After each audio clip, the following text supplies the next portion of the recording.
So we're back today in the front room, aka the workshop, and we've got a box of cool parts to fit on to the Mythique. So inside this box is Shimano's brand new 12-speed gearing, brakes, cranks, and all that jazz. So in this video we're going to unbox it, have a look at it, put it on the bike, and then go for a ride.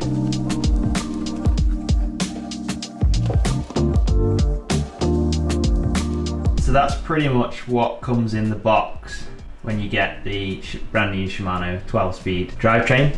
It's really mind-blowing at what Shimano managed to machine and engineer for such a good price. I mean, this whole drivetrain set was about, I think you can pick it up on the internet or whatever for like £350 UK pounds. You literally, well, you can't complain. Like, it feels really good quality for what you get. It feels like a solid structure, and that it'll perform well once it's on the bike and on the trails.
Here's how loud your hub is.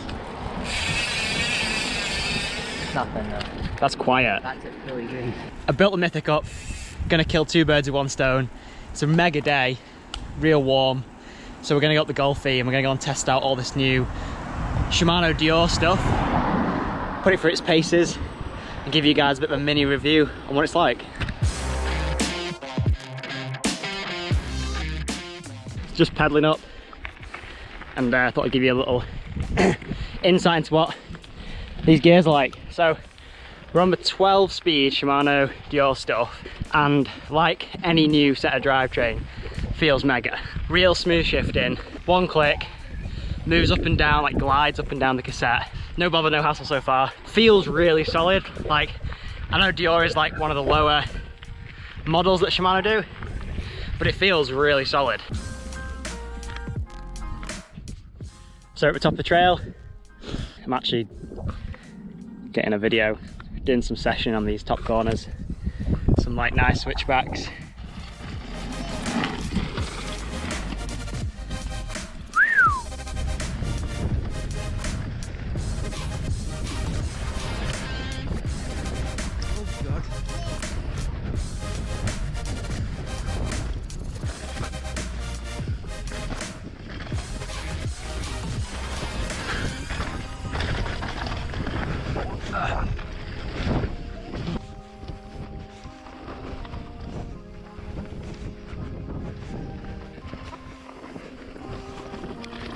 All right, we're gonna go and go. So you do the countdown. Okay.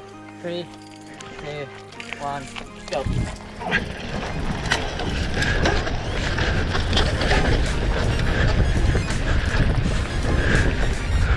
I'm not gonna bother recording any more of them, but we're gonna do 4 more or 3. Oh! No.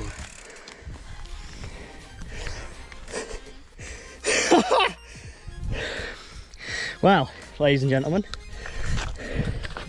my crank just fell off. Okay, so first things first, the crank that fell off was actually my fault completely. It was nothing to do with the quality of the Shimano drivetrain or anything like that. It was all my fault. What actually happened was, when I put the bottom bracket onto the bike, I actually put one too many spaces onto the bottom bracket, so the crank wasn't grabbing enough when I'd screwed in the end cap on the non-drive side. So I took that off, and then we went riding today at Cape Muir, and it was absolutely fine. A couple of little points on the drivetrain. So if you're looking at getting the Shimano drivetrain, which is an absolute steal at the price you can get it, I think I bought it for like 350 UK pounds, something like that. I'll put a link below in the description if you want to go check that out. You literally cannot complain, and the quality of the thing, of all the components in the drivetrain is really, really solid. Like, it doesn't feel cheap, it doesn't feel plasticky, it feels metal, it feels solid, and it feels like it's actually going to last for mountain biking, especially in, you know, we're in Scotland now, so it's going to stand the test of time in all this Scottish muck. On the back, the cassette is a 50 or a 52 tooth cassette, so you do get that really good range. And I think I've got a 32 tooth chainring on the front, so literally, as you can see in this clip here, you can literally sit down and pedal up anything with no bother. It shifts up and down the gears like a new drivetrain you'd expect. Real smooth, it glides up and down. The other thing it doesn't have though in the shifter, which is obviously a drawback compared to, like, say, SLX or XT, is that you can't multi-shift. So you can't shift a bunch of gears in one go. You have to just click. One click equals one shift, basically, which is a drawback, but it's not really a drawback. You know, I don't think it would hold most people back at all.